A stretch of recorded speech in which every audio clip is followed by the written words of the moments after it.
Namo Ramana, and a very warm welcome to the Sunday Satsang with Raman Kendra, Delhi. We will be having our monthly Satsang with Mr. Michael James in a few minutes. Before that, I would request Narayanji at the Kendra Shrine to initiate the puja. Narayanji.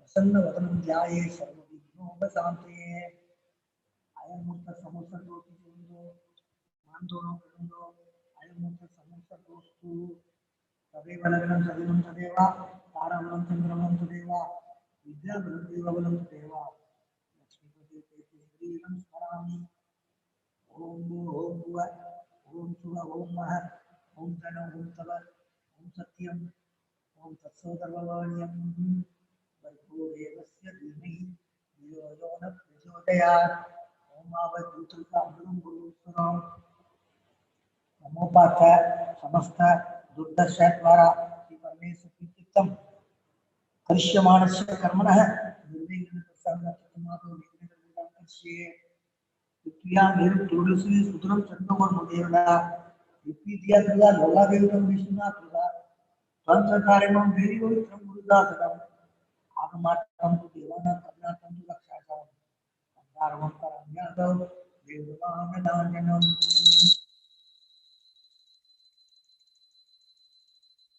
नमोपाथ समस्त दुर्गा चैत्वारा परमेश्वर निर्वंदा सिद्धितमादो विघ्नेश्वर पूजां करिष्ये गणानां गणपतिं नमामि कलिंगवीनां स्तोत्रम् वेदराजं ब्रह्मणां ब्रह्मणस्पदे आदिशून्यं श्रीकारणम् अस्मिन् वैक्रान्ते महागणपतिं ध्यायामि महागणपतिं आवाहयामि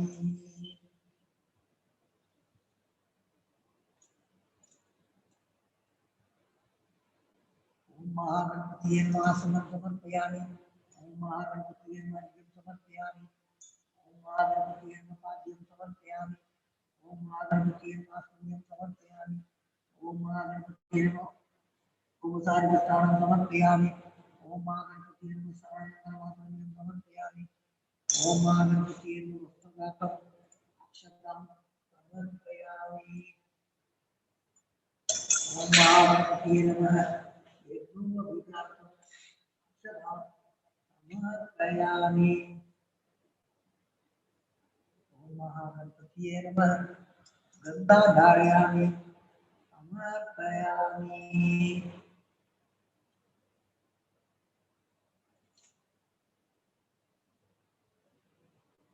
ओम महागणपतिये नमः गन्धोर्यक्षतां समर्पयामि ओम महागणपतिये नमः अलङ्कारां अक्षतां समर्पयामि ओम महागणपतिये नमः हरिद्राकुङ्कुमं समर्पयामि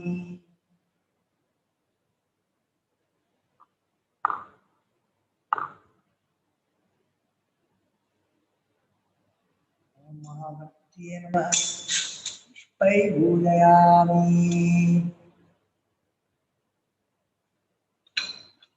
ओम सूर्याय नमः ओम एकदंताय नमः ओम कपिलाय नमः ओम गजकर्णकाय नमः ओम लंबोदराय नमः ओम विकटाय नमः ओम विघ्नराजाय नमः ओम विनायकाय नमः ओम धूमकेतवे नमः ओम गणाध्यक्षाय नमः ओम बालचंद्राय नमः ओम गजाननाय नमः ओम मकरंदाय नमः ओम सूर्यवर्णाय नमः ओम हिरण्यवाय नमः ओम स्कंदमूर्धवाय नमः ओम सिद्धविनायकरे नमः ओम शंकरमोक्ष विनायकरे नमः ओम आतुपुरविनायकरे नमः ओम महागणपतिये नमः नानाविधकर्मणपत्रपुष्पाणि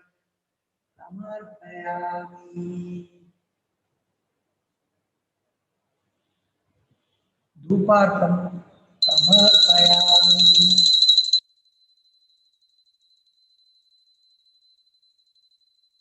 धूपार्थं समर्पयामि। अक्षरां समर्पयामि।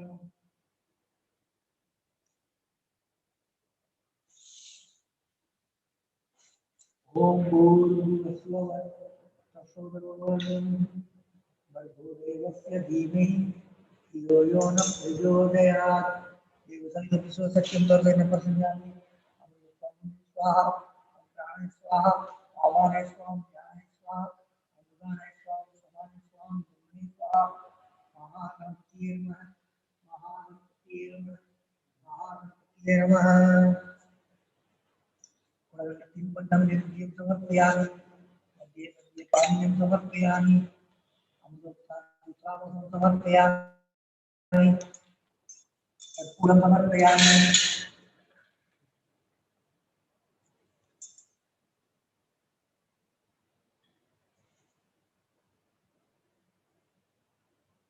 ओम नारायणाय परमसुतम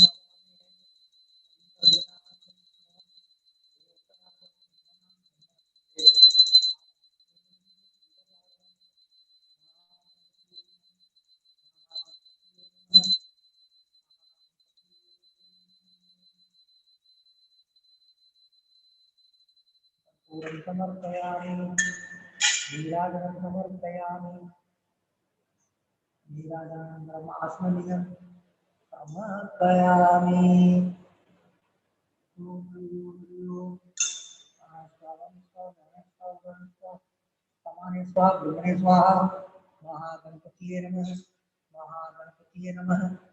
महागणपतिये नमः। वक्रतुंड महाकाय सूर्यकोटि समप्रभ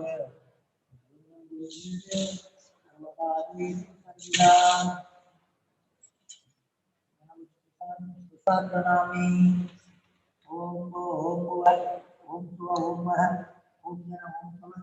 ओम सत्यम तत्सर्वण्यम भर्गो देवस्य धीमहि धियो यो न प्रचोदयात्। ओम ज्योतिर्गमनं अमोपत समस्त दुर्गा द्वारा परमेश्वर विचित्रम सुमे सौम्य मूर्ते आद्य ब्रह्मण नित्य प्रार्थे श्रीवेदे वराह कल्पे वैवस्वत मन्वन्तरे अष्टाविंशतितमे कलियुगे प्रथमे भागे जम्बूद्वीपे भारतवर्षे वर्धखण्डे मेरु दक्षिणे पार्श्वे शताब्दे अस्मिन् वर्तमाने यावावृत्तिः ब्रह्मदिनं षष्ट्या संवत्सराणां मध्ये विरमनाम संवत्सरे दक्षिणायने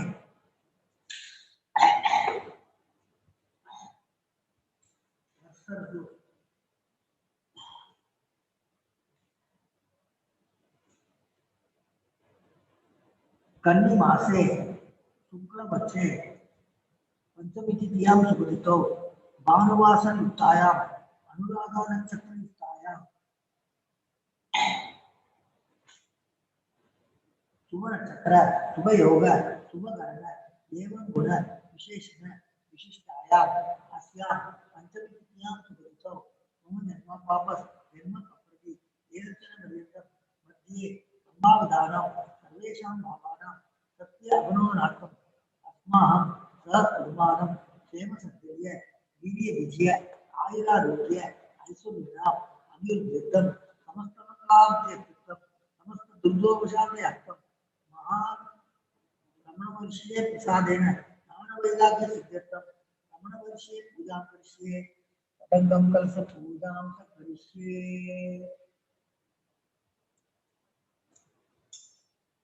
विघ्नेश्वरं यथास्थानं प्रतिष्ठापयामि। सोमनाथ्य क्षेमाय उन्नादमुनानसः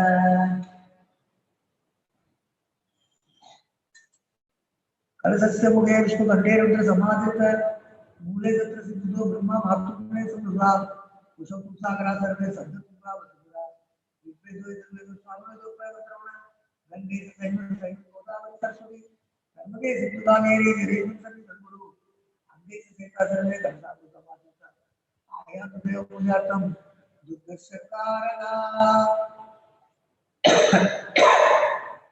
तम ओम विष्णु विष्णु करे देवी सर्वज्ञ नमोस्तुते देवो देवालय मुक्त जीव देव शरण धर्मालयम सोयाम मे पूजे ओम सकल गुणात्म शक्ति युक्ता योग विरात्मने नमः आधार शक्तिये नमः मूल प्रकृतिये नमः आदिवराय नमः आदिकूर्माय नमः अनंताय नमः पृथ्व्यै नमः आदित्यादि नवग्रह देवताभ्यो नमः दशदिग्मादिभ्यो नमः गुरु ब्रह्मा गुरु विष्णु गुरुदेवो महेश्वरा गुरु साक्षात् परब्रह्म तस्मै श्री गुरवे नमः ओम अस्य श्री प्राणप्रतिष्ठा मंत्रस्य ब्रह्मा विष्णु महेश्वरा ऋषिरे दिशा मदन वाणी संधाम श्री सकल जगत समाकार प्राण शक्ति परादेवता आमनिगम अनिशक्ति लोक कीलगम प्राण प्रतिष्ठा विनियोग आमन विष्टाभ्याम नमः हरिंद्रदिव्याम नमः ओम देवाभ्याम नमः आमनाविवाभ्याम नमः हरिंद्रमिष्टाभ्याम नमः ओम कर्णपुष्टाभ्याम नमः आम हृदयाय नमः हरिं से स्वाहा ओम शिगाय वसट आम कौशाय हरिं देवाय योषट ओम अष्टसाय पट गुरु सरोज दिग्बंग ध्यानम रक्ताम बोधिस्त बोधोलस तरुण सोड कराचे बोधंतम विशुद्ध मनोरम वर्तमाना विप्राण सुखवालम तुम्हें सदा तीनव सौरोटिया देवी बाधा गवना बहुसु रिपाण सत्मराना ओम आमरिं क्रोम क्रोमरिं माम हम यम लं लं वम सं संह हम सुस्वाह ओम स अस्यामतो दीर्घकृष्ण गुरु अस्यामतो सर्वेन्द्रियाणि वामन सत्सत्सोत्र दिव्या प्राणवाक प्राणिबाधा आयुष्टानि याकस्ति स्वस्ति सुगम सुगम विष्णु स्वाहा ओम अस्य श्री प्राणप्रतिष्ठा मंत्रस्य ब्रह्मा विष्णु महेश्वरा ऋषिले सामवेदनवान् संतांसि सकल जगत स्थिति संहारकाणि प्राण शक्ति परादेवता आम बीजम हरिं शक्ति ओम कीलकम प्राण प्रतिष्ठा विनियोग आम अंगुष्ठाभ्याम नमः हरिंद्रदिव्याम नमः ओम मध्यमाभ्याम नमः आम अनादिगाभ्याम नमः हरिंद्रदिव्याम नमः ओम कर्णपुष्टाभ्याम नमः आम हृदयाय नमः हरिं सुरसे स्वाहा ओम सिद्धाय वसट आम कौसाय हरिं नेत्रदाय वसट ओम अस्त्रदाय पट गुरु सरोज दिग्बंग असुनी दे पुनरस्मात् सत्सगुण प्राणवी नो देवोगम जो पश्चिम सूर्य मुचंद आवायो सदायो सन्निधो सन्निधो भव अवरुद्धो भव सुकृतो भव सुप्रसन्नो भव सुखो भव वरदो भव विशुद्ध विशुद्ध स्वामी सर्वजगन्नाथ यावत् पूजावसानकं तावत् ध्रुवं भावेन सिद्धेस्मिन् सन्निधं गुरु ओम नमो भगवते श्री कुशलाय नमः ओम नमो भगवते श्री कुबेराय नमः ओम नमो भगवते श्री कुशलाय नमः ओम नमो भगवते श्री कुबेराय नमः ओम नमो भगवते श्री कुशलाय नमः ओम नमो भगवते श्री कुबेराय नमः तत्समोद मंत्रन पौलसी परतपा लक्ष्मी तुलसी मानव प्रिय ईश्वरा डिसाइड भगवान से नमः स्तोत्रम गुरु ब्रह्मा गुरु विष्णु गुरुदेवो महेश्वरा गुरु साक्षात् परब्रह्म तस्मै श्री गुरवे नमः अपार शक्ति सुगुवाय राशोले शोर्विमात्रं भुवनं समस्तं नायिदं तं नमसवीरं चिन्तावीरणं विधि चिन्तयामि ओम महासेन महोसेन जाताय नमः ओम श्री रमणाय नमः ओम गुरवे नमः ओम अगण्ड संविदाकराय नमः ओम बहुजसे नमः ओम कारणोद्भवाय नमः ओम जगत्पितावताराय नमः ओम श्री भूमिनाथास्तलोतिदाय नमः ओम पराशर कुलोतंसाय नमः ओम सुंदरातदवत्पराय नमः ओम कमनीय सुचारित्राय नमः ओम सयायाम्बा सयायवते नमः ओम सोणासुर मोहनीर मानसाय नमः ओम स्वर्णस्तगाय नमः। ओम श्रीमद्भागसार महास्थले रक्त विद्योव्याय नमः। ओम महाशक्ति निभावेन प्रबुद्धाय नमः। ओम परमार्थविदे नमः। ओम दिव्याय नमः। ओम पितृप्रधान देशिने नमः। ओम हिंदुवोलिना पितृपदे नमः। ओम पितुरादेश सोणशैल प्राप्ताय नमः। ओम तपोमयाय नमः। ओम उदासीनाय नमः। ओम महायोगिने नमः। ओम महोत्साहाय नमः। ओम कुशाग्रतिये नमः। ओम शांत संकल्प संप्रभाय नमः। ओम सुचुंद्रुसे नमः। ओम सवित्रे नमः।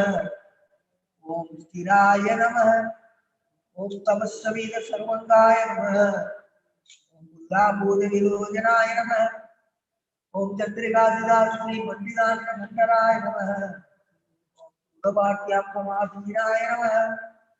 ओम सूर्यदाग्र विप्रमाय नमः।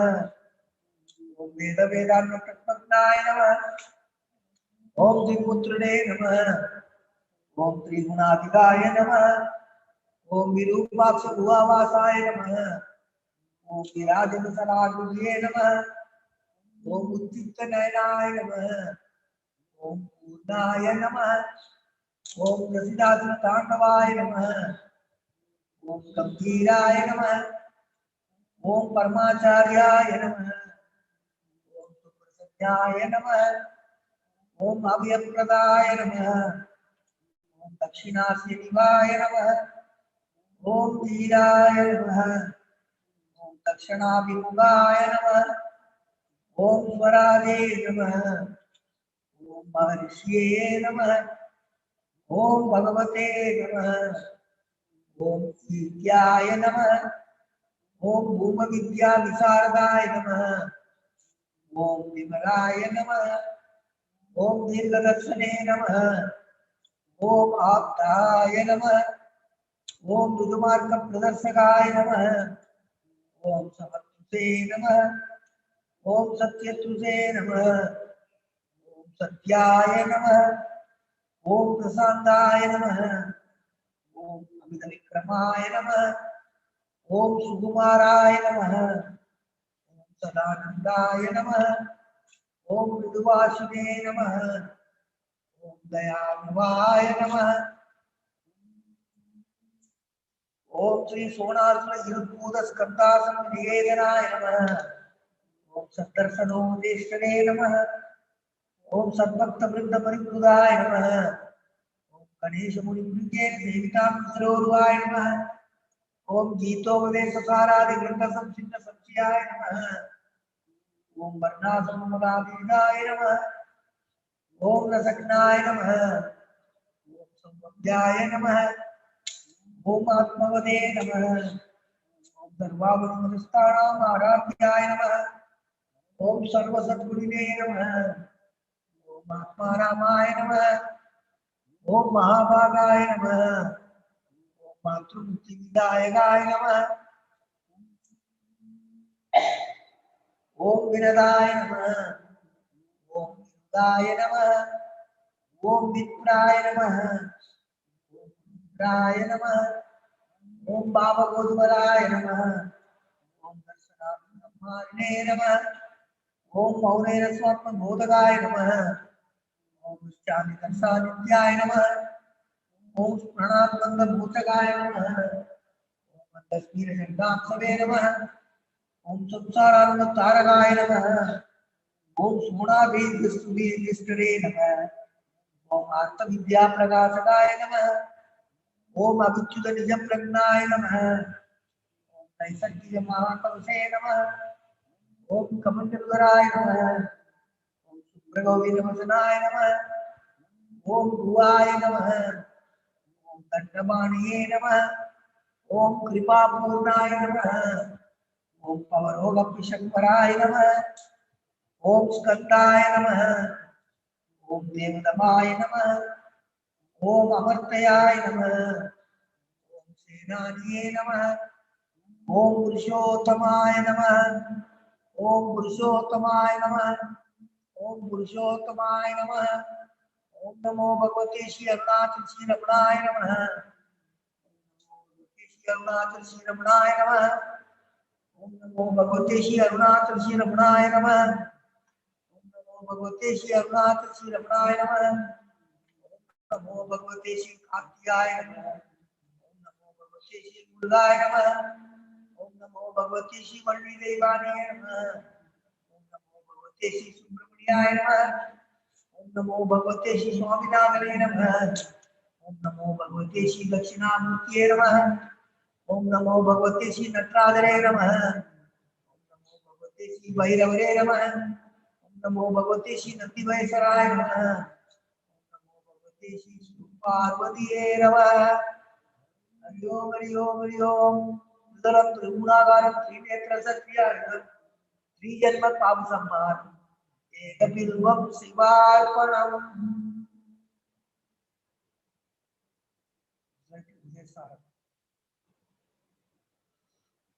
गुरु ब्रह्मा गुरु विष्णु गुरुदेव महेश्वरा गुरु साक्षात् परब्रह्म तस्मै श्री गुरवे नमः। कस्तूराज्ञया नापदेवलं कर्मनिर्भरं कर्मदज्जडं कृतिमहदो पदनकारणं फलमशाश्वतं तदनिरोधकम् ईश्वरार्पितं नेचया कृतं चित्तशोधकं मुक्तिसागरं कायवाङ्मन कार्यमुत्तमं भूषणं जप चिन्तनं क्रमा जगतैषधी युक्तसेवनम् अष्टमूर्तिभृत् देवपूजनम् उद्धमस्त्रवा दुर्जमन्दग सिद्धजं जप ज्ञानमुत्तमम् आद्यधारया लोकशासनम् सरलचिन्तनम् विरलदबरम् वेदभावना सौवमित्यसौ भावनाभिधा भावनिर्मदा भावशून्यस भावसुस्तुति भावनाबला भक्तिरुत्तमा युष्टले मन स्वस्थता क्रिया भक्तियोग बोधार्थ निश्चितम् वायुरोधना दीयते मन दानभक्षिव योधसाधनम् सिद्धवायव सिद्धियायुधा सागयोर्वै शक्तिमूलगा लयविनाशने उभयरोधने लयकदम्बुन भवदिनो मृदम् प्राणबन्धना दीनमानसम् एकचित्तना नासमेत्यद नष्टमानसो निष्ठयोगिन नित्यमस्ति स्वस्तिनं यद दृश्यवारिदं सिद्धमात्मन चित्वदर्शनं तत्वदर्शनं मानसं तुदिं मार्गणे हृदे नैव मानसं मार्गार्जवा वृद्धयस्महं वृद्धिमाश्रिता वृद्धयो मनो विद्यात्मन अमयं कुतो भवति चिन्वद ऐपदभ्यं निजविसारणम् अविनाशवा यमहं गया स्फुरधीरस्वयं परमपूर्णस यमहं वदा अभिज्ञमन्वहम् अहमिदीदके यल्लसत्तया निग्रहेन्द्रिय प्राणबीजम नामसेतस नज्जडं शैस सत्त्ववासिका Vedana Saddayayiti Siddhayayam Ishadivayo Deshadivida Sasvabhavado Vastudevaram Deshanada Swatmadarshanam Ishadarshanam Swatmanobhata Atmasamsthiti Swatmadarshanam Atmanidvaya Atmanishtada Jnanavarjita Ajnanayinati Jnanamastihim Yadumandaram Kim Swarupame Atmadarshane Avyaya Bhava Apurnasisulam Bandham Yadi Nambaram Suram Dignadeyai Vasudaiviga Amavedagam Vijavivadagam Mahatitam Tavo Ramanavadiyam Mahatitam Tavo Ramanavadiyam Mahatitam Tavo Ramanavadiyam Arunachal Sri Ramanaya Arunachal Sri Ramanaya Om Namo Bhagavate Sri Ramanaya Hari Om Hari Om Hari Om.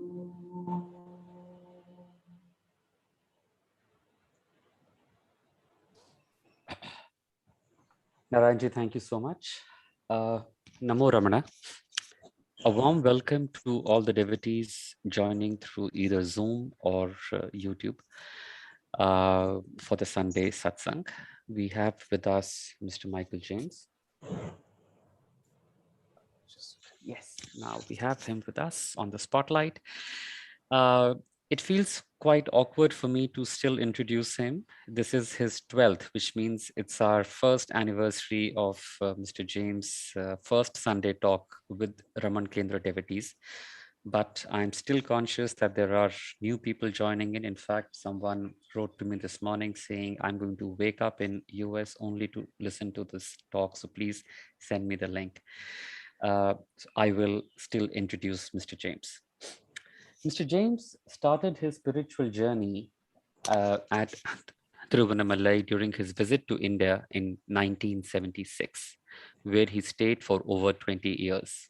He had a long friendship and association with Sri Sadhu Om and assisted him in translating Guru Vachika Kovai, Nanyar, Ulladu Narpadu, and other works of Bhagwan into English. He is now based in London, where he regularly discusses Bhagwan's teachings with fellow devotees via email and Zoom, focusing primarily on explaining his original Tamil writings, and he also writes articles for his blog.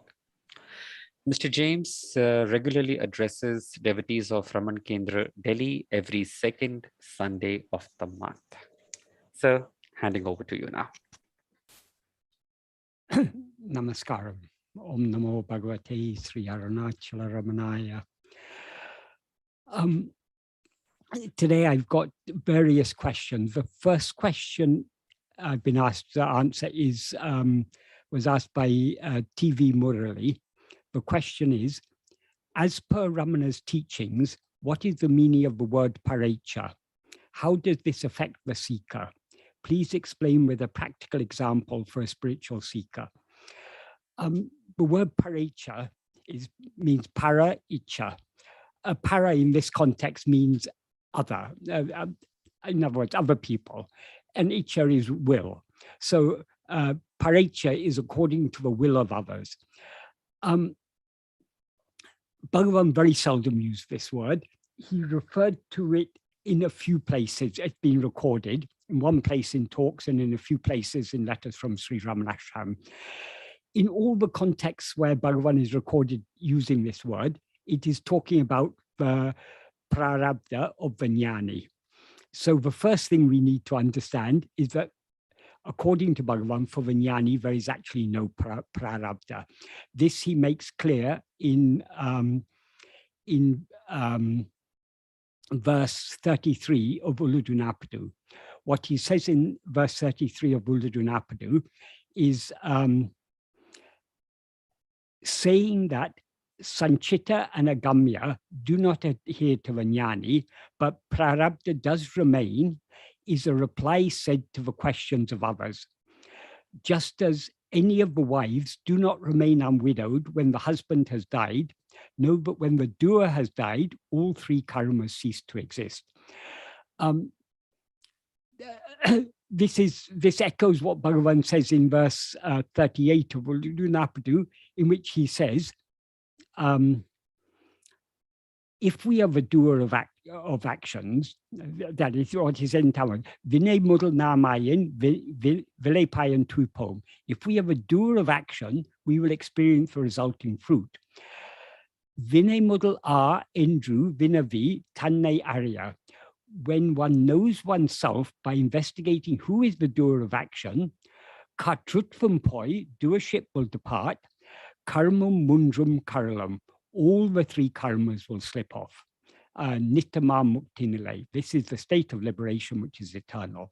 So according to Bhagavan, that is all the three karmas, Agamya, Sanchita, and Prarabdha, these are all only for ego. And so long as we rise as ego, we identify ourselves as a body and mind. And since we identify ourselves as a body and mind, since any actions done by body, speech, or mind are experienced by us as actions done by us. So doership is the very nature of ego. So long as we rise as ego, we experience ourselves as the doer of actions and consequently as the experiencer of the resulting fruit. We experience the fruit as our prarabdha. But when we know what we actually are, ego will thereby be eradicated. And in the absence of ego, there's no sense of doership and no sense of experiencership. And therefore, all the three karmas cease to exist, because these three karmas only exist for ego. This is why Bhagavan said, compares them to three wives. The three wives are sumangali, so long as the husband is alive, but they all three of them become widowed when the husband dies. So you can't have, if the husband dies, it's not that two wives become widowed and one remains unwidowed, all three are widowed. So likewise, when ego is destroyed, all the three karmas cease to exist. But as Bhagavan says, it is sometimes said that those Sanchita and Agamya do not adhere to Vijnani, Prarabdha does remain. But though it is said so, as Bhagavan says, this is a reply said to the questions of others. What Bhagavan means here by others, Vetra, is those who are not ready or not willing or able, or who are not willing to understand his teaching, because his teachings are very, very simple. All three karmas are only for ego. When ego dies, the jnani is egoless. If the jnani, as Bhagavan often used to say, jnana me jnani, jnana alone is the jnani. That is, when ego dies, what remains is only jnana, and jnana alone knows jnana. So jnana alone is the jnani. So for jnana, there are no karmas because there's no doership. The nature of jnana is just being, not doing. It is sat-chit, being, awareness. So that's our real nature. So karmas exist for us only when we rise as ego. But for those who are not willing to understand this simple fact, they see Vijnani not as, so long as we take ourselves as a body, Vijnani also seems to be a body. We see Bhagavan as if he were a person like us with body and mind and so on. So in our view, since in the view of the Ajnani, since the Jnani seems to be a person, seems to be a body, there seems to be prarabdha for the Jnani. But that's only a seeming prarabdha, and it's only in the view of others. For the Jnani, there is no prarabdha whatsoever. But often in sastras and other texts, it has to be, that is, explanations have to be given for those who are not having a deeper understanding. And for them, the jnani seems to be a person. And then they ask, why did the jnani do this? Why did the jnani do that? Simple answer, it's all prarabdha. But that prarabdha is only for the body of the jnani, not for the jnani. The jnani's experience is I alone am. The jnani is never aware of itself as I am this body.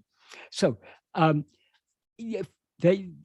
so long as there is a body for the jnani, there is a seeming prarabdha for that body. And it's in this context that this subject of three types of prarabdha, swecha, parecha, and anicca. Swecha means one's own will. Parecha means other person's will. And anicca means not the will of any person. So sometimes prarabdha is classified as these three types of prarabdha, but this is really not a classification that need concern us, because the law of karma as taught by Bhagavan is very, very simple. The actions we do under the sway of our vasanas are agamya. Those agamya bear fruit. Those fruit get stored in sanchita. We don't experience the fruit in this lifetime. They all get stored in sanchita. And from sanchita, for each lifetime, God or Guru selects a certain portion as prarabdha. So the prarabdha is the fruit of actions that we've done in the past with our will.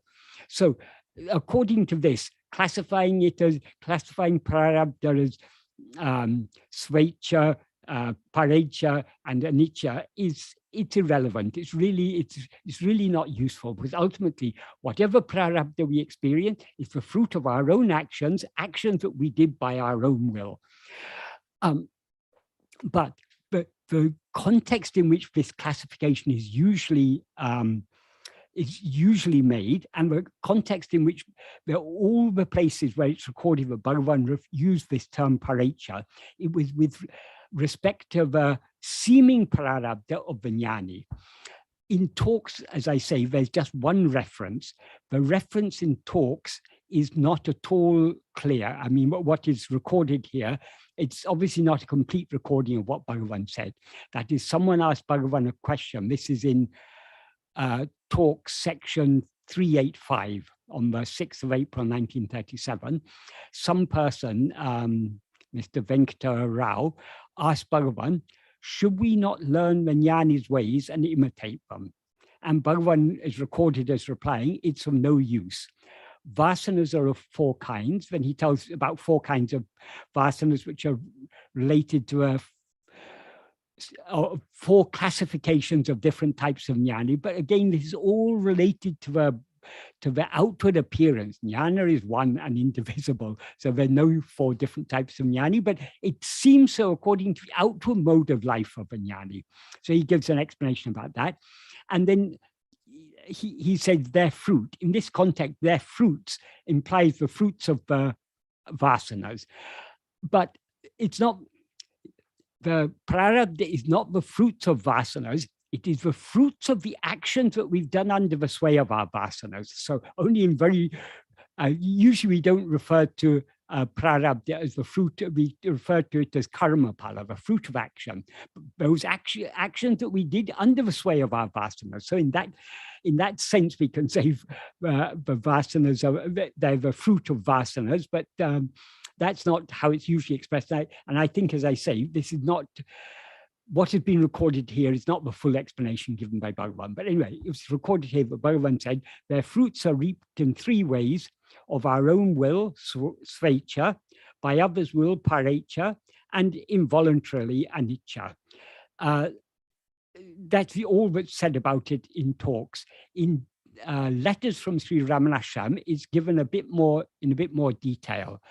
In one place, or in the 48th letter, on the 3rd of June 1946, in answer to some question about Papa and Punya and so on, Bhagavan says, prarabdha is of three categories: Icha, Anicca, and Parecha. For him who has realized his self, there is no Icha prarabdha. The two others, Anicca and Parecha, remain. But as I say, this is as Bhagavan says in Uludunaptu Anubandham verse 33 that I read earlier. This is, as Bhagavan says, this is just a reply given to the questions of others. So for those who take Vijnani to be the body and therefore who believe Vijnani has prarabdha, it has to be said the prarabdha is anicca or parecha. It's not the jnani's will, it's according to the will of others. So this is one reference. A later reference is in the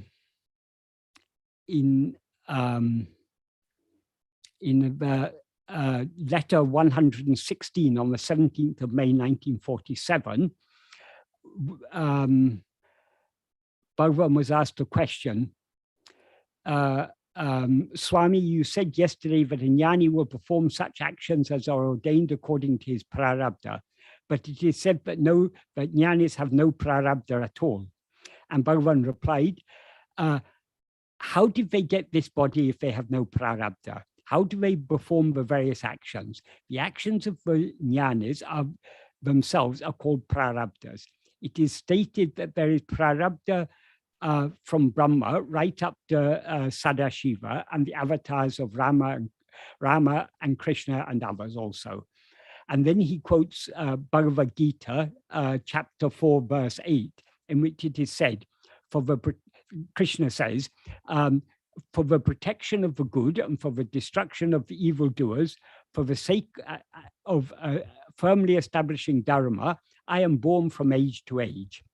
And then Bhagavan continues to explain, as stated in this sloka, Ishvara assumes a shape when the virtues of good people and the sins of bad people mingle and become prarabdha, and he has to establish dharma. That is called parecha prarabdha. The body itself is prarabdha. The purpose for which that body has come into existence will get done of its own accord. So what Bhagavan is here using this term parecha prarabdha in connection with this verse of the Bhagavad Gita. That is, Krishna says he's born from age to age. Why is he born? For protection of the good, for destruction of the evildoers, and for the sake of establishing dharma.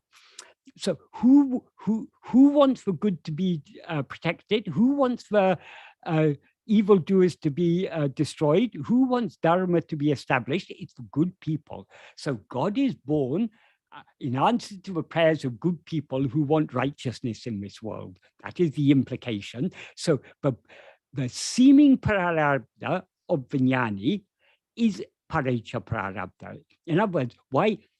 Let's take Bhagavan, for example. Why did Bhagavan appear in this world?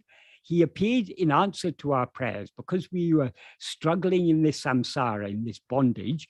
We want to know the way to escape from the miseries of our present state. So because many good people, or good people means people who are aspiring to go beyond samsara, have prayed, he has appeared in this form. That's so the seeming prarabdha of his body is parecha prarabdha. That's all we need to understand. There's also a couple more references in letters.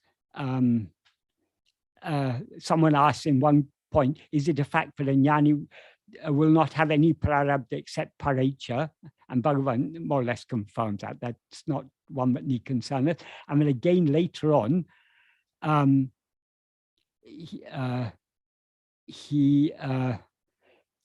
in connection with the same sloka of Gita, he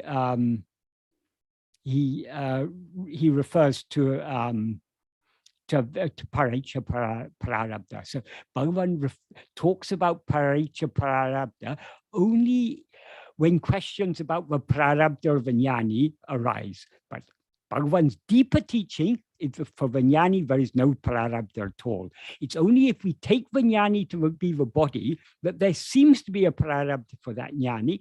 And that prarabdha is the result of what? It's not the result of any karma done by Vijnani, because Vijnani is not a non-doer. Vijnani is just being. Jnana may jnani. Jnana alone is a jnani. And what is jnana? Jnana is sat. Is just being.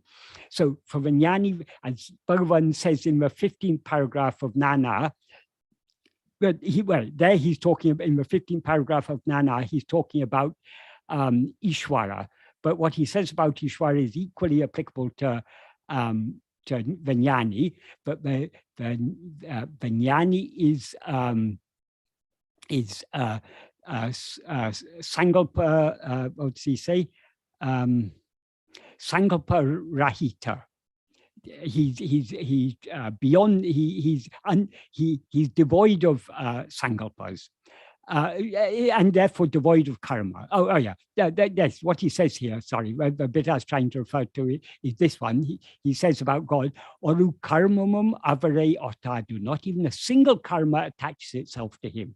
Likewise with Vijnani, because Vijnani is none other than God, and God is none other than Vijnani. Not a single karma attaches itself to him. Why? Because his nature is just being, not doing. But because in our view, Vijnani seems to be the body, so that body seems to have a prarabdha. What is that prarabdha? Is the result of what? It's a result of the will of others. It's a result of our prayers, because we are struggling in this samsara, unable to get out of it. We are unable to know how to get out of this miserable state in which we've got caught. He has appeared in answer to our prayers to tell us to turn within and to know what we actually are. So that is what we need to understand about the sense in which paraicha is required.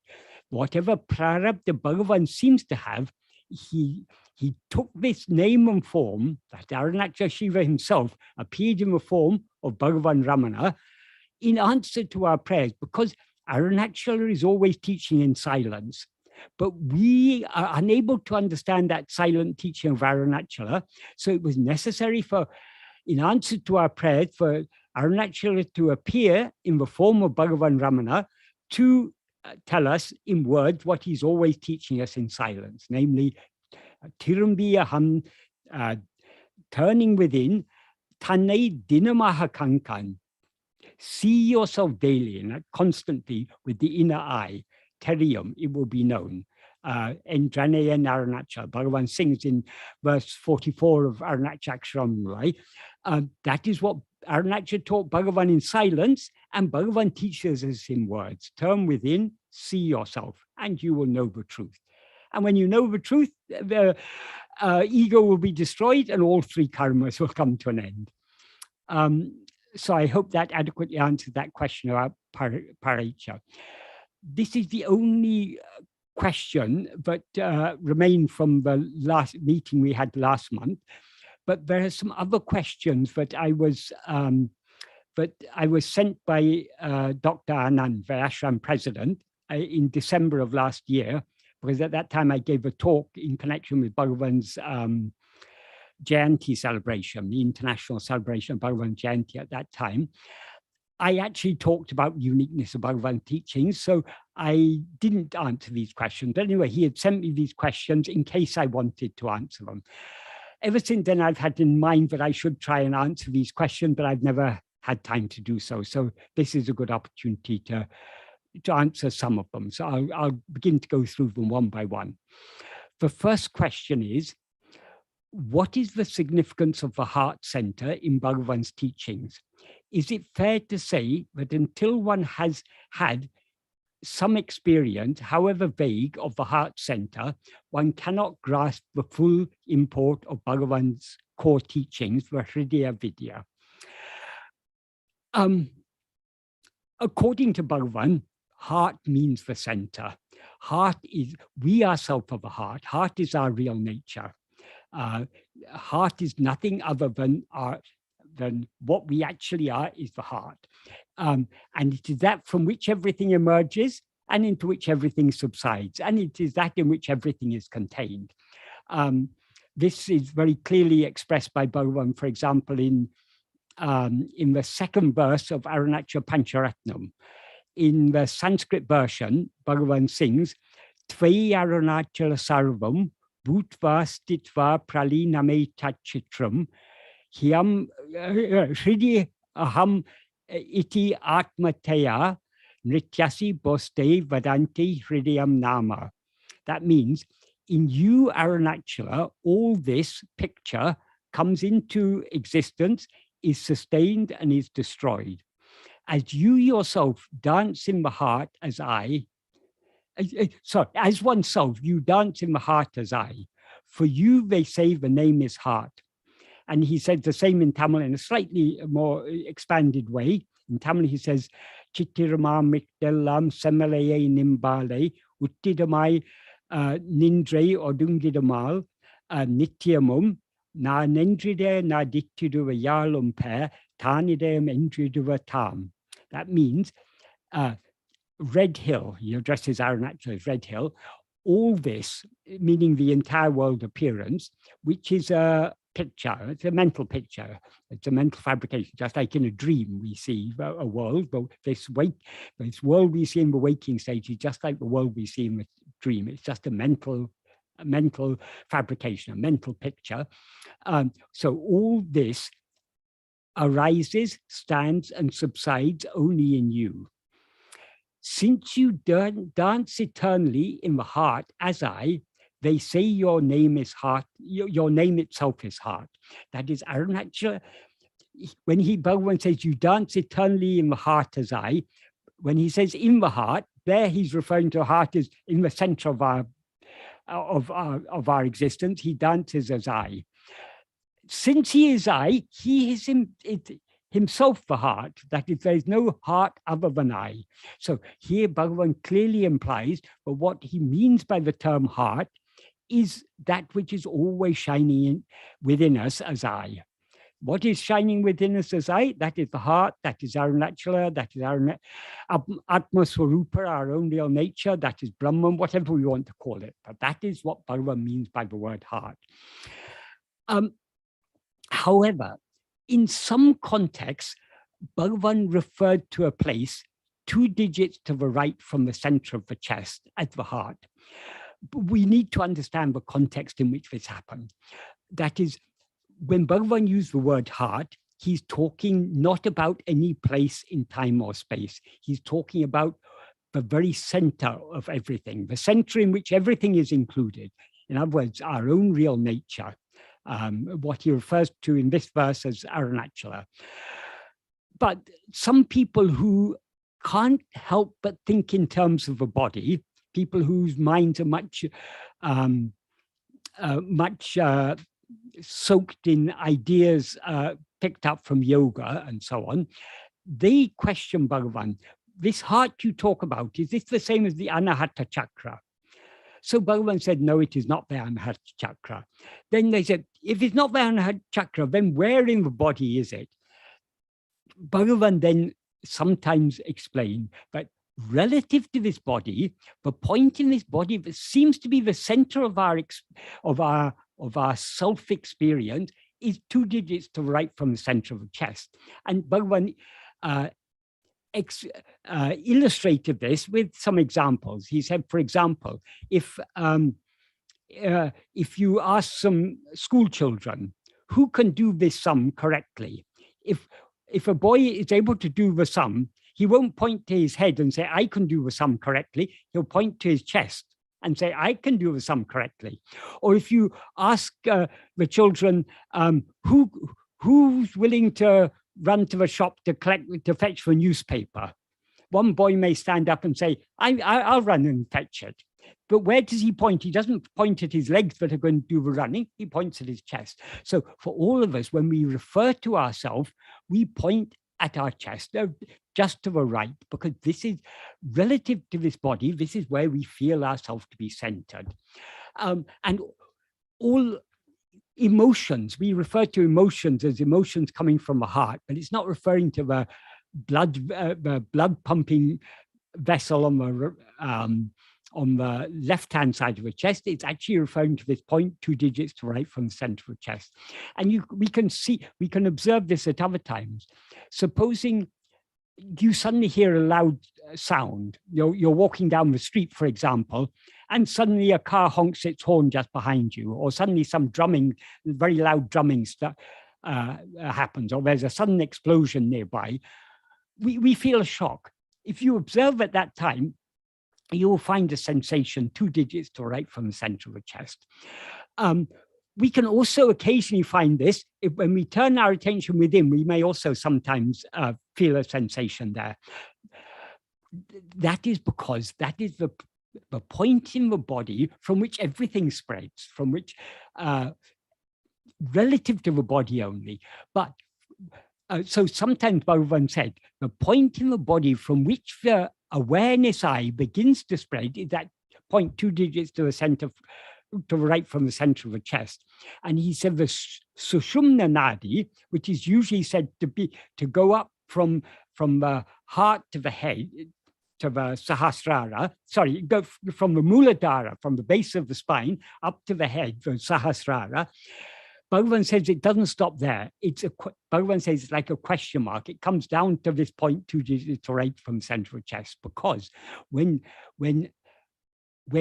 ego rises, the sensation of body, that as soon as we rise as ego, we're aware of ourselves as I am this body. But how does the ego spread through the body? It spreads from this point 2 digits to right from the center of the chest, rises up to the brain, and from there it spreads throughout the body. This usually happens so fast we don't notice it. But if this is something that can be observed if we're going by those who are going very deep in this practice. But all this is unnecessary, and that we need not know this. Bhagavan said this only in answer to those who are curious about these things, because Bhagavan's teaching is, I am. So what is the connection between us and this body? It's only ego. How ego connects with this body need not concern us. Our aim is not to investigate this body. Our aim is to investigate the reality of ego. What is the reality of ego? The reality of ego is only I am. That is Atma Swarupa, what we are to investigate. So we need not be concerned about this point 2 digits to the right from the center of the chest. Bhagavan makes this very clear in an answer he gave to Swami Nathanananda in Swaminathananda recorded in Upadesha Manjari. In chapter 2, question 9 was what Nathanananda asked is, what is the Swarupa of Hridaya? That was the question he asked. And in answer to that, Bhagavan said,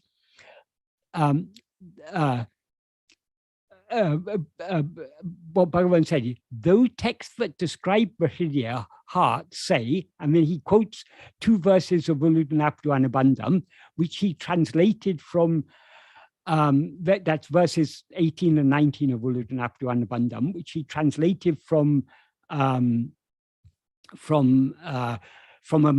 Malayali translation of Ashtanga Hridaya, which is an Ayurvedic, it's a medical book, basically. There it describes the heart as being 2 digits to right from the center of the chest. So Bhagavan said, though it's described in that way in some texts, in Paramartha, in the ultimate truth is, the meaning of the term Hridaya is only Atman. In other words, it's only oneself.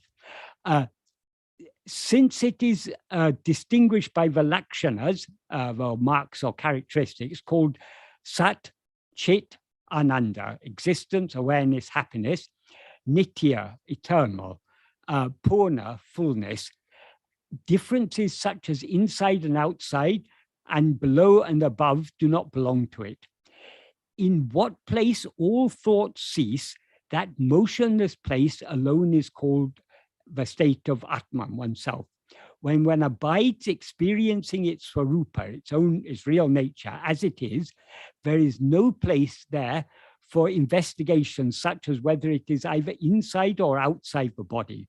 So what Bhagavan means by heart is not just this 0.2 digits to the center of the chest. This is only relative to the body, but the body itself is unreal. What is real is only the heart, which is that Satchidananda, as Bhagavan says. It is eternal, it is Purna, so it is that which contains everything. It's the infinite whole, and it is Sat. It is pure being, Chit, pure awareness, and Ananda, pure happiness. So that is what Bhagavan means by the term heart. This question also refers to Bhagavan's core teaching being the Hridaya Vidya. Bhagavan's core teaching we can call Atma Vidya. If we understand Hridaya means only Atman, then yes, Bhagavan's core teaching is Hridaya Vidya. But this term Hridaya Vidya is the name of a chapter in Ramana Gita. In chapter 5 of Ramana Gita is called Hridaya Vidya. But what is said in that chapter is a few of the verses are touching upon Bhagavan's core teachings, but we can't say this chapter is Bhagavan's core teaching. Yet whatever useful ideas are in this chapter are expressed much more clearly and cogently by Bhagavan in texts like Nana and Uludunapadu and so on. So there's nothing in this chapter 5 of Ramana Gita, but we do not find in other texts and express more clearly in other texts. So we shouldn't think that this chapter is the core teaching of Bhagavan. Bhagavan's core teachings are expressed in his own writings, in works like Arunacha Stuti Panchakam, Nana, Uludunapadu, Upadesha Undya, Amma Vidya, Ekama Panchakam. These are Bhagavan's core teachings. But the question is it fair to say that until one has had some experience, however vague, of the heart center, one cannot grasp the full import of Bhagavan's teachings? Is there anyone who has not had experience of the heart center? We are all aware I am. That which is shining within us as I, that is the heart. So there is never a moment when we are not experiencing the heart. The heart is what we actually are. The heart is ourself. The problem is, though we are always aware I am, in waking and dream, we are not aware just I am. We are aware I am such and such a person. I am Michael, or I am whoever. We identify ourselves with the name and form of a body and take that to be ourself. The body being the bundle of 5 sheaths, all the 5 sheaths. So long as we are aware of ourselves as I am this body, though we are aware of the heart, we are not aware of the heart as it is, because the heart is that fundamental awareness I am. So we are always aware I am, but because of the conflation of this I am with adjunct, the mixture of this I am with adjuncts, we are not aware of ourselves as we actually are. So to be aware of ourselves as we actually are, we just need to be aware of ourselves without adjuncts. In other words, we need to be aware of ourselves as just I am, not I am this or I am that. So in order to experience the heart as it is, we need to turn our attention within and attend only to that fundamental awareness of our own existence, I am. That alone is the heart. By holding on to the heart, which is what alone is real, all that is unreal will drop off. All the upadis, the adjuncts are unreal, they will drop off, and the heart alone will remain. This is all we need to understand. So if this is our understanding of Hridaya Vidya, yes, that is the core of Bhagavan's teachings. If we understand it in any other way, then it is not. That is, this mention of the heart on the right-hand side of the chest is certainly not Bhagavan's core teaching. It's just an incidental thing that Bhagavan mentioned for those who couldn't help but think in terms of the body. But heart has nothing to do with body. not only this body, the entire universe appears, stands, and disappears in the heart, as Bhagavan says in that verse of Arunachala Pancharatnam, verse 2 of Arunachala Pancharatnam, where he refers to Arunachala as the heart, and he says, in you, all this, meaning this entire world appearance, this entire picture of the world, it arises, it stands, and it subsides only in you. So everything is in the heart, and the heart is in everything, because the heart alone is what actually exists. The heart is Satchit. So nothing can exist or be known independent of Satchit. So from Satchit, we have risen as ego. What is real in ego is only Satchit, only the fundamental awareness I am.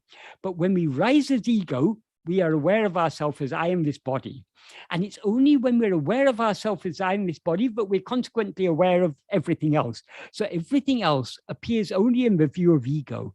And ego appears only in the heart and disappears in the heart. So the heart is the beginning, the middle, and the end. It is the center of all, and that in which everything is contained. So, and we are that, Tattvamasi. So that's what we need to understand about heart.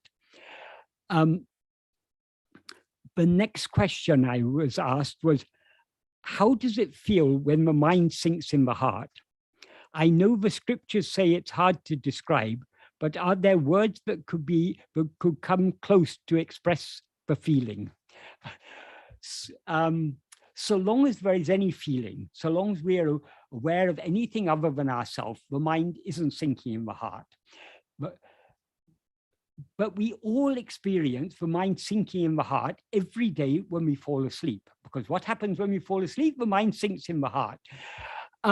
So if you can explain what it feels like to fall asleep, then you can explain what it feels like for the mind to sink in the heart. We can't.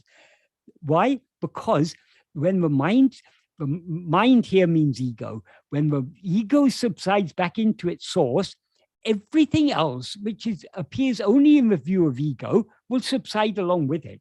We experience this every day in sleep. When we're too tired to continue thinking, we subside, our attention ceases going outwards, we subside back into the heart, and when ego subsides, everything else subsides along with it. So what remains in sleep? In sleep, we're aware only of the heart. We're aware only I am. We're not aware of anything else other than our own existence.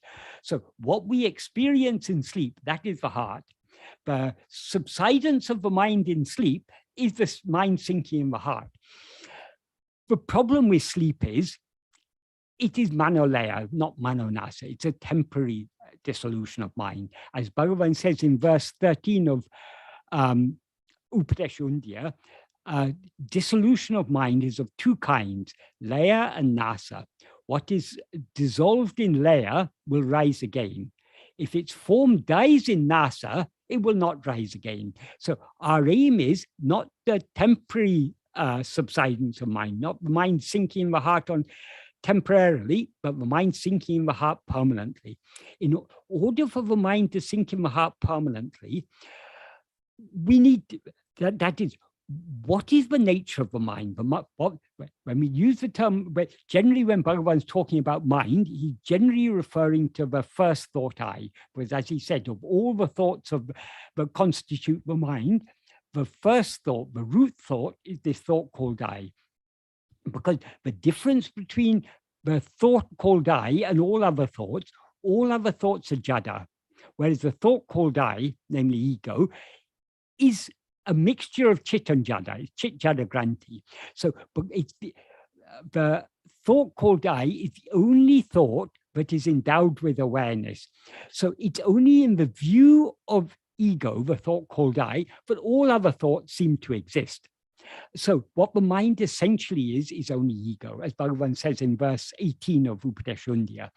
So when ego sinks in the heart, everything else sinks with it, because everything else seems to exist only in the view of ego. In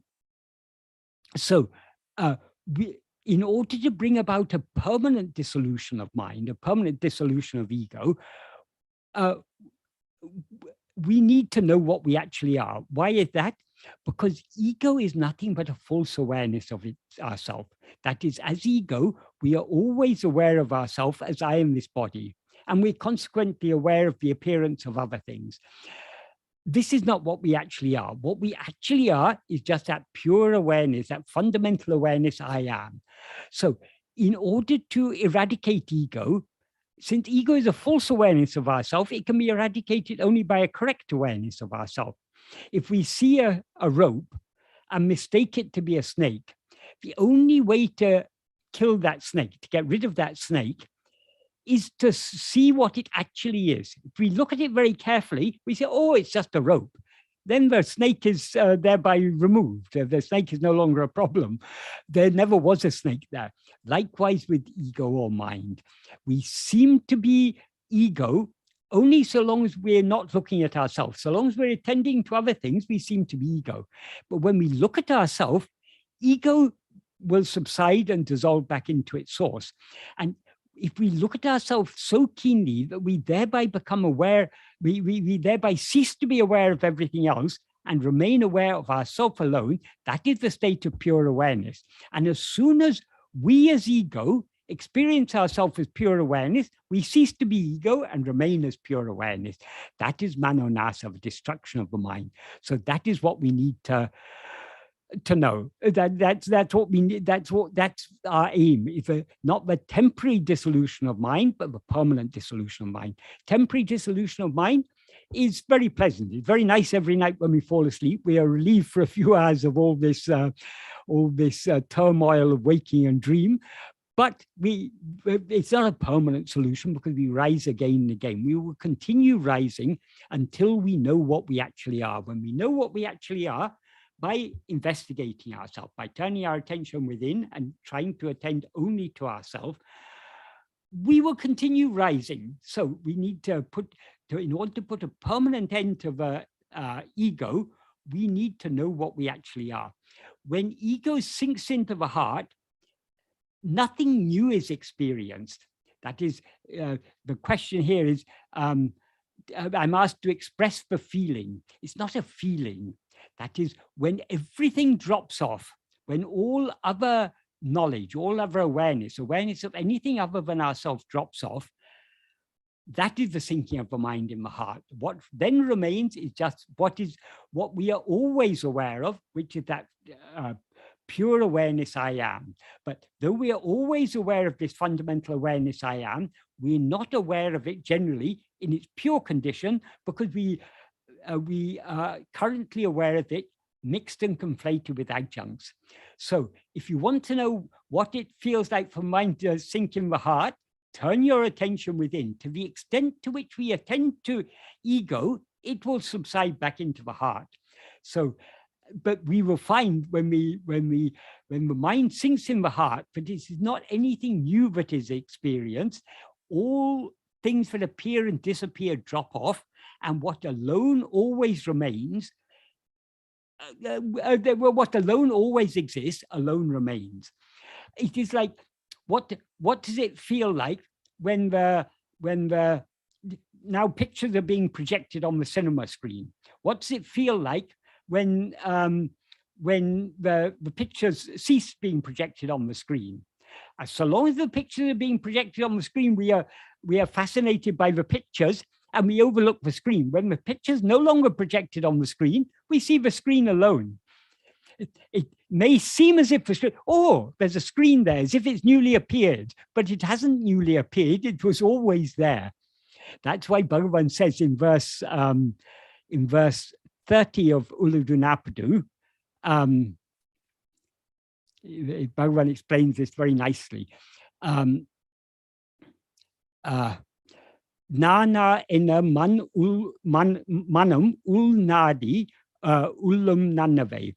When as soon as the mind reaches the heart, inwardly investigating who am I, nanam avan tale nanamura. When he who is I dies, in other words, when ego dies, nanan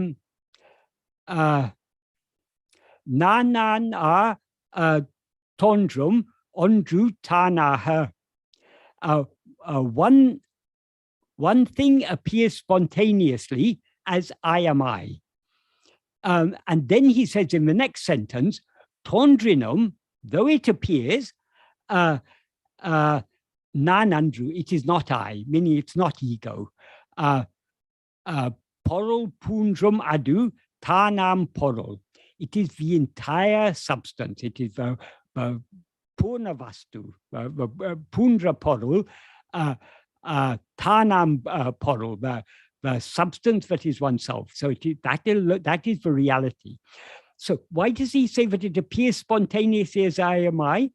When the projection on the screen, when the projection ceases, it's as if the screen appears. Oh, only when the projection stops do we say, oh, there's just a screen there, nothing more than a screen. Likewise, when ego dies, everything else ceases to exist along with it, and what remains is the screen alone. So momentarily, it seems as if the screen is appearing, but though it appears, it is not actually something that appears and disappears because it was always there. We were always seeing nothing other than the screen. So it hasn't really appeared. It was always appearing. It's only because of the disappearance of everything else, of the pictures that were projected on it, that the screen seems to exist. Likewise, when ego dies and everything else ceases to exist along with it, what remains is what was always shining as I am. And why does he say that it shines as nan, I am I? There's a very a good reason for this. So long as we are aware, as we rise as ego, as the mind, we are always aware of ourselves as I am this or I am that. I am this body, I am, so we always identify ourselves with this or that, some adjuncts. But whatever we identify with is something other than ourselves. So any identification is false. The only true identification is I am I. I am nothing. I am nothing other than myself. I am not anything other than I. So that's what Bhagavan means by I am I. So all the time when we were sitting watching the film in the cinema, we are looking at, what are we looking at? We're looking only at the screen, but we overlook the screen because we are so fascinated by the pictures. When the pictures disappear, when the pictures cease to be projected, then we say, oh, it's just a screen. The screen is the screen. I am I. So we recognize that what was actually there was only a screen. Likewise, when we turn, when the mind sinks into the heart, reaches the heart by inwardly investigating who am I, ego will die, and and then one thing will appear spontaneously as I am I. But though it seems to appear, it doesn't actually appear because it was always there. It was always shining clearly as I. That's why Bhagavan says in the next sentence, though it appears, it is not I, meaning it's not ego, because the I that appears and disappears is ego. Ego appears in waking and dream and disappears in sleep. But what we actually are, the real I, the substance of ego, that which is always shining in our heart as I am, that is always there, always shining. It's nothing new, but it just seems to appear anew when everything else disappears. So when the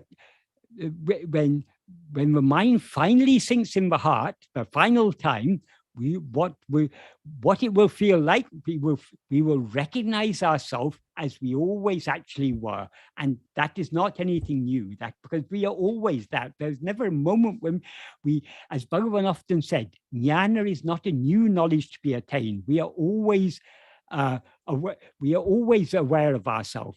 That is, jnana is nothing but that fundamental awareness I am.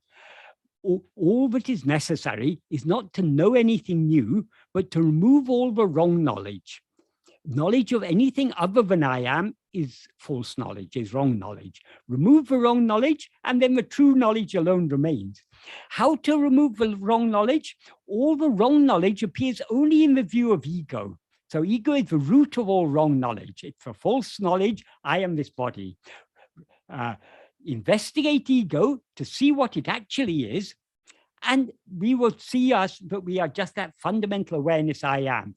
Thereby, the wrong knowledge is removed, the ego is removed, and everything else ceases to exist along with it. And what remains is what always actually exists, namely our own pure being, pure awareness I am.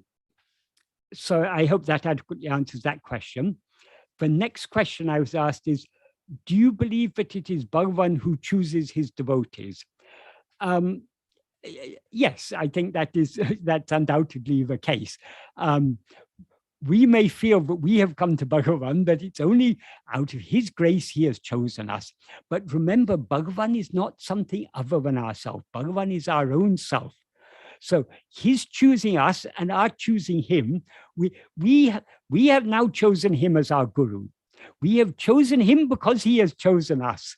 So it is because of his grace that we have been attracted to his teachings, that we have recognized him as our Sadguru, as our true guru. So that is entirely by his grace. So yes, he chooses us. Why has he chosen us and not others? He's actually chosen everyone. But as Bhagavan often used to say, in a lotus pond, there are many lotus buds, but each day only a few of those lotus buds blossom. The others, they haven't blossomed today, but their time will come when they are ready for it. That is, each of the lotus blossoms is in a different state of maturity. So when we reach a certain stage in our spiritual development, we are ready to be attracted to his path. It's at that moment that he chooses us and draws us to his path. So yes, it is he who has chosen us. But he has chosen us. Why? Because he doesn't see us as other than himself. He sees all, in Bhagavan's view, he alone exists. So he doesn't, why does Bhagavan have love for, we saw in Bhagavan's lifetime, Bhagavan had equal love for all, both for the good people and the bad people, for rich people, poor people, for animals, of all varieties. Bhagavan's love was equal to all. Why was it equal to all?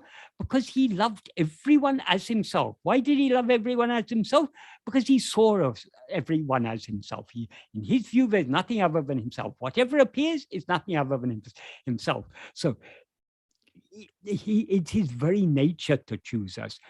Even long before we were attracted to his path, we were chosen by him.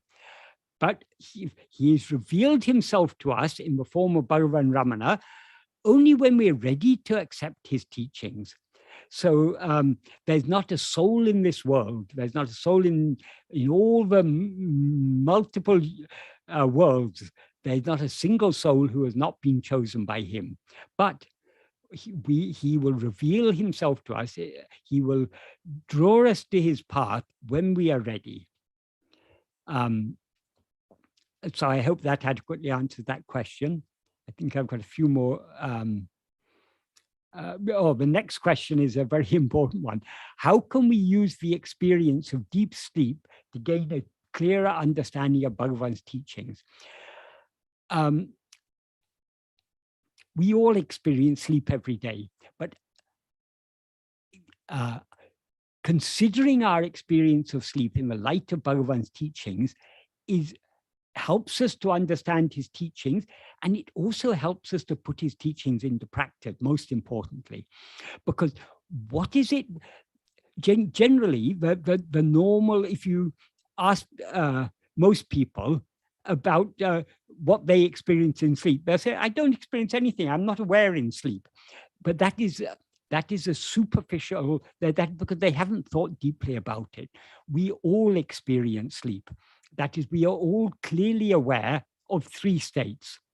We are aware there's a state of waking, which we now seem to be in. There's a state of dream, and there's another state. Whereas in waking and dream, we're aware of phenomena. In sleep, we are not aware of any phenomena. We're not aware of anything other than our own existence. So sleep is a state we experience. If we didn't experience sleep, we wouldn't know there was such a state at all. We wouldn't be aware of any gap between, it would seem to us that there was just an unbroken chain of alternating states of waking and dream. We'd not be aware of any gap between such states, but we are all clearly aware there is a gap. There are times when we are not awake and we are not dreaming. We're not aware of anything, but we are aware of being in that state in which we are not aware of anything. That's why we can now recall having been in that state. So sleep is a state of pure awareness. We're not aware of anything other than ourselves, but we're clearly aware of ourselves, of our own existence in sleep. So when we're practicing Bhagavan's path, self-investigation, we are trying to know what we actually are. We are investigating our own being, our own existence. And what we actually, now we mistake ourselves to be this bundle of 5 sheaves, this that make up the personal body that we now seem to be.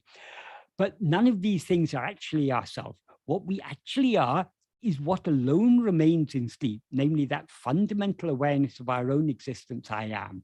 So when we are practicing self-investigation, we should be attending to ourselves so keenly that we experience nothing other than what we experience in sleep. In other words, we experience our own existence in its pure and pristine state.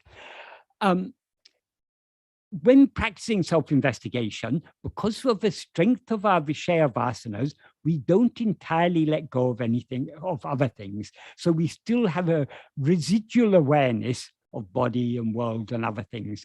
But what we are aiming for is to be so keenly self-attentive, but we are aware of nothing other than our own being as we are in sleep. So the closer we come to that, to experiencing what we experienced in sleep and nothing else, the deeper we are going within. So our aim is to go within so deeply, in other words, to attend to ourselves so keenly that we cease to be aware of anything else and remain aware only of our own being. That state in which we're aware of nothing other than our being, nothing other than our own existence, ourself, that is the state of pure awareness. And as soon as we experience that state of pure awareness, ego is thereby destroyed, because as soon as we recognize ourselves as pure awareness, we can no longer mistake ourselves to be anything else. If you look at the snake carefully enough, you'll see it's a rope. As soon as you see it's a rope, you can never again mistake it to be a snake, because you clearly know it's a rope. And so you can see how, oh, that's why I mistook it to be a snake, because it does look like snake, but you can never again believe that it's a snake. You will never again feel fear, because you've clearly seen what it actually is. Likewise, when we are aware of ourselves as we were in sleep, as pure awareness, then ego will cease to exist.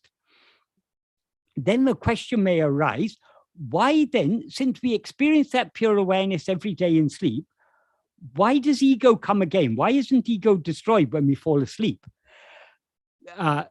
There's a reason for it. Sleep is a state of manolaya. The destruction of ego is called manonasa. Manonasa is the state in which ego dissolves by, that is, we as ego need to be aware of ourselves as pure awareness. When we're aware of ourselves as pure awareness, when we as ego are aware of ourselves as pure awareness, we cease to be ego. Ego is eradicated. But in the case of sleep, what happens is, because we are too tired to continue thinking, ego subsides. And as a result of ego subsides and dissolves back into its source, as a result of the dissolution of ego, pure awareness alone remains. But because of that pure awareness shines forth only after the dissolution of ego, ego is not thereby destroyed, because you can't destroy something that is not present. It has to be present to destroy it. That is why it's in waking and dream that we need to investigate ourselves and see ourselves as we actually are. We need to be aware of ourselves as pure awareness in the waking and dream states. In other words, we as ego need to be aware of ourselves as we actually are. As soon as the ego is aware of itself as it actually is, it ceases to be ego and remains as it actually is, as pure awareness. So this is what Bhagavan has taught us about sleep, is very, very important. Sleep is not a state of non-awareness. Sleep is a state of pure awareness.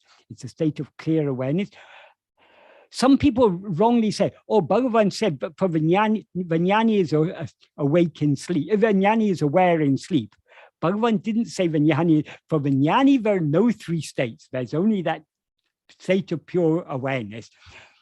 But even for the Ajnani, we are Ajnani only in waking and dream. That is, the Ajnani is ego. Ego dissolves in sleep, and what remains in sleep is only pure awareness. So we all experience pure awareness in sleep. There's never, because awareness is our very nature. How could we ever be not aware?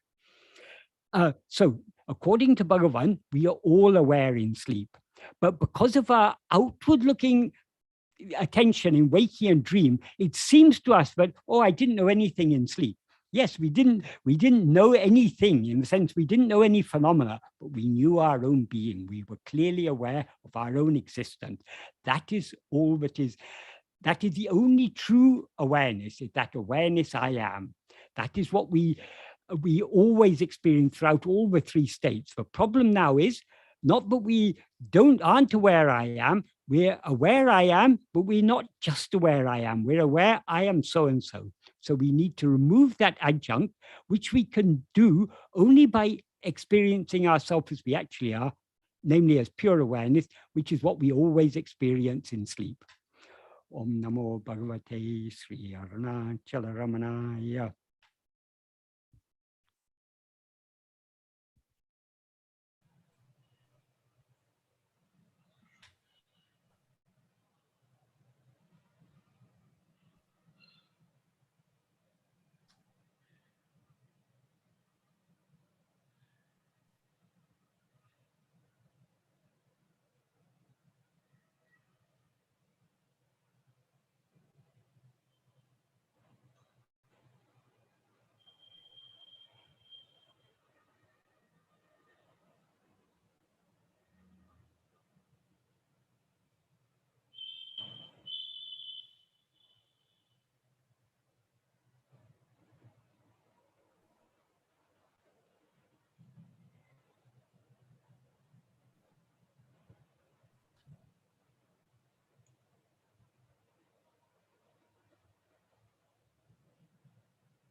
Hello.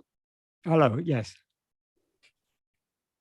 Sorry, I thought I was meant to talk for an hour, so I brought my talk to an end. Is that correct? Sure. Absolutely, sir. Absolutely. Thank you so much. I think there was some microphone connection as well at my end. So Okay. thank you. Let me just check again on the YouTube for any questions.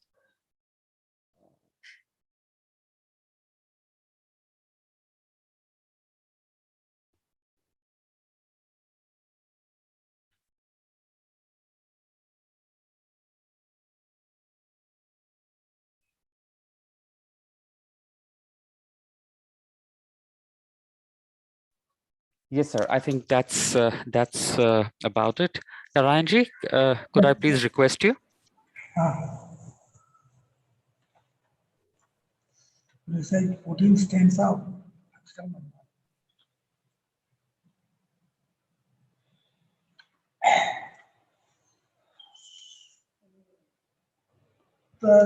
Karunarunamani Girinamani Karunasharamana Madhumari Devnaditi Ariya Tirumani Riya Paramudan Purudana Karunagaram Ramanariyan Muva Gaina Suriyati Gadiyaga அருணாச்சலமென அகமே அறிவோம் ஆழ்வார் சிவனது ஆழ்வாரே அருணாச்சலம் என்ற அக்ஷரமணனாலே சாற்ற கருணாகரணபதியே கரமல்லிகாயே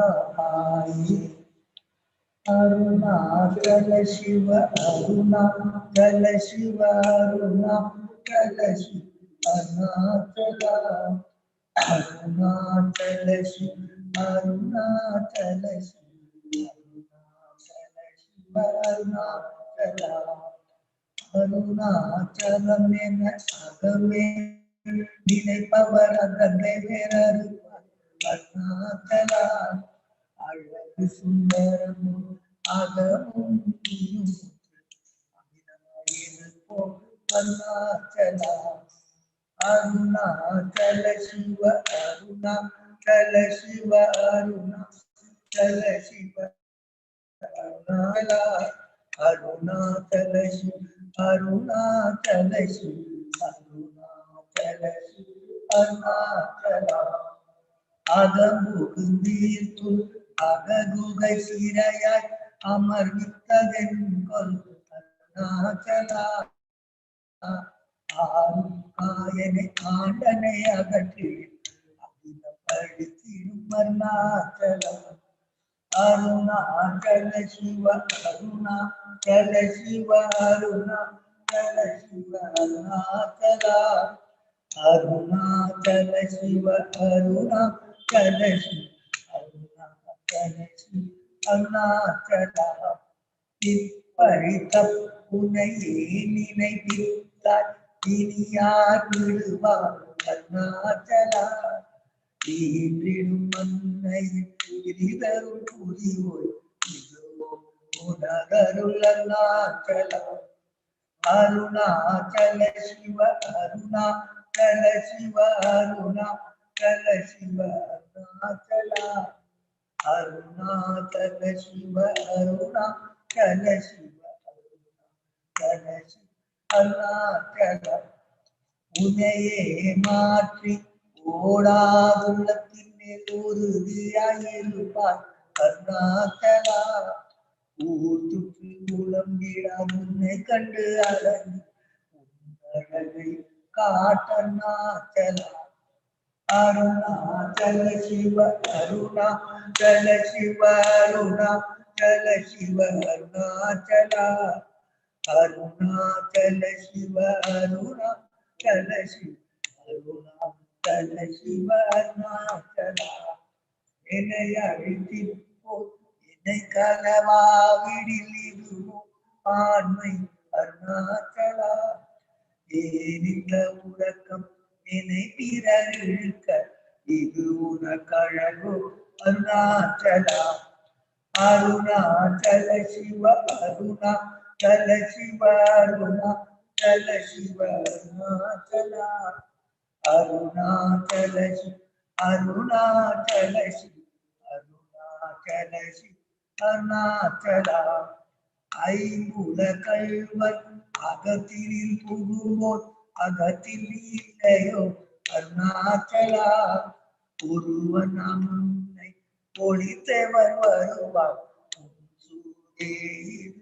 அருணாச்சலா அருணாச்சல சிவ அருணாச்சல சிவ அருணாச்சல சிவ அருணாச்சலா அருணாச்சல சிவ அருணாச்சல சிவ அருணாச்சல சிவ அருணாச்சலா ஓங்கார பொருள் உயர்வில்லை உனையார் அறிவார் அருணாச்சலா அவ்வை போல எனக்கும் அருளை தந்து என்னை ஆழ்வது உன் கடனருணாச்சலா அருணாச்சல சிவ அருணாச்சல சிவ அருணாச்சல சிவ அருணாச்சல அருணாச்சல சிவ அருணாச்சல சிவ அருணாச்சல சிவ அருணாச்சல அருணாச்சல சிவ அருணாச்சல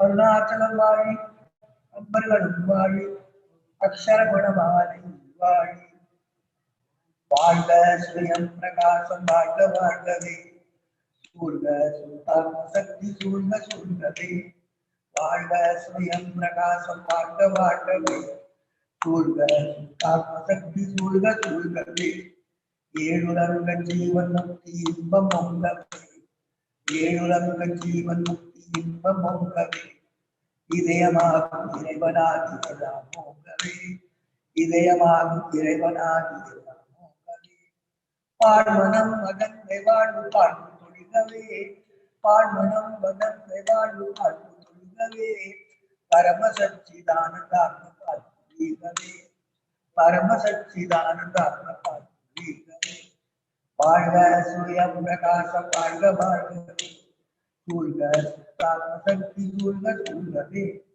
தட்டிலாத நித்திய ஜீவ தத்துவமோகவே தட்டிலாத நித்திய ஜீவ தத்துவமோகவே தன்மயத்தி சின்மயத்தி யோகவே தன்மயத்தி சின்மயத்தி யோகவே எட்டு திக்கும் அந்த சோகம் எதிரொலிக்கவே எட்டு திக்கும் அந்த சோகம் எதிரொலிக்கவே எல்லாம் பிரம்மம் என்னும் உண்மை எதிரொலிக்கவே எல்லாம் பிரம்மம் என்னும் உண்மை இருக்கவே வாழ்க சுயம் பிரகாசம் வாழ்க வாழ்கவே சூழ்க சுத்தாத்ம சக்தி சூழ்க சூழ்கவே அம்ச சோகம் அதுவே எல்லாம் அம்ச சோகம்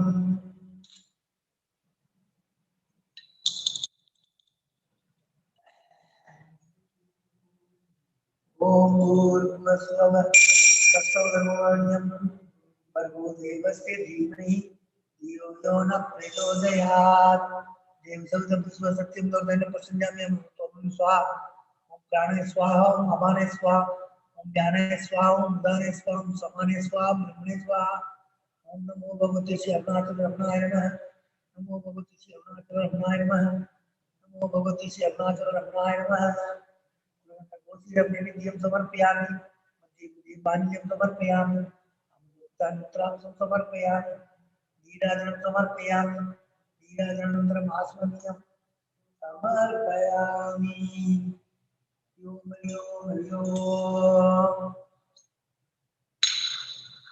पूजी बल समाहितं नागवल्ली तलेवं कर्पूर सूर्ण संविधानं कर्पूर नीराजनं समर्पयामि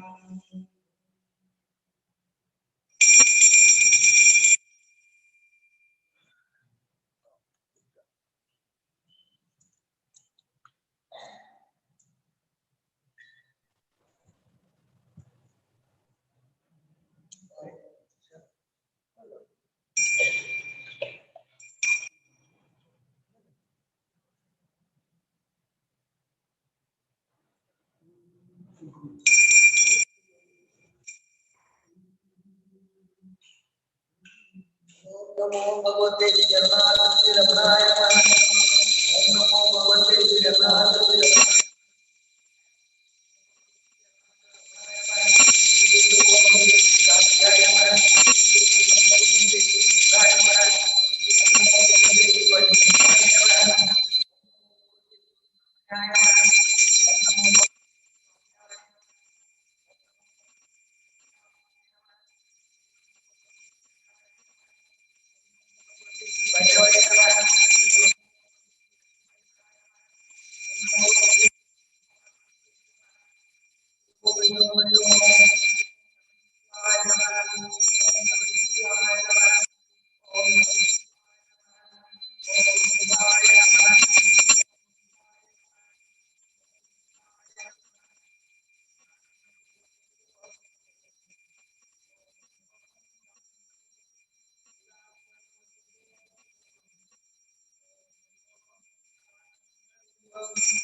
यो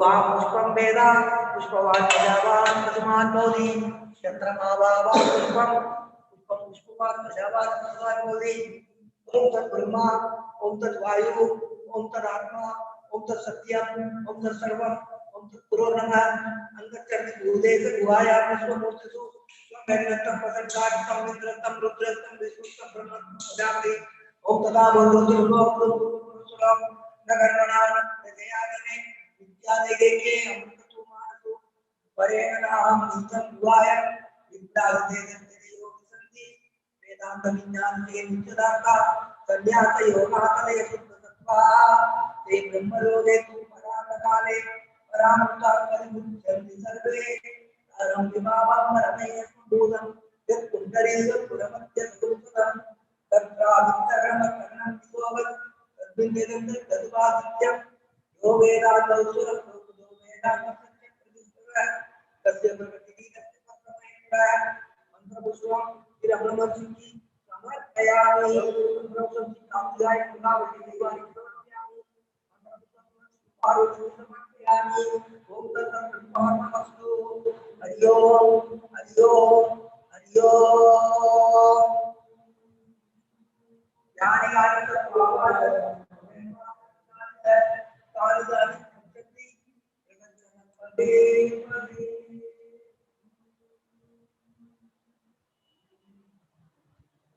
भगवती श्री अरुणाचल रमणाय नमः ओम नमो भगवती श्री अरुणाचल रमणाय नमः ओम नमो भगवती श्री अरुणाचल रमणाय नमः कार्तिकाय नमः मुरुगाय नमः देवाय नमः सुब्रह्मण्याय नमः स्वामिनाथाय नमः दक्षिणामूर्तये नमः नटराजने नमः भैरवरे नमः नंदी महेश्वराय नमः ओम शिव पार्वती नमः ओम शिव पार्वती नमः शिव पार्वती नमः ओम नमः शिवाय नमः ओम नमः शिवाय नमः ओम नमः शिवाय नमः ओम शिवाय नमः ओम शिवाय नमः ओम शिवाय नमः हरि ओम हरि ओम हरि ओम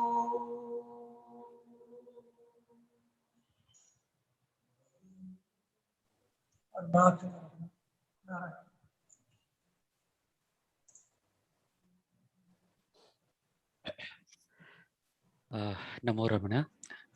Thank you everyone for joining this Sunday's Satsang. We shall reconvene next Sunday for the next Sunday Satsang with our session on Bhagavad Gita's 42 shlokas that Bhagwan had chosen himself. Till then, Namo Ramana and good night. Namo Ramana, Namo Ramana.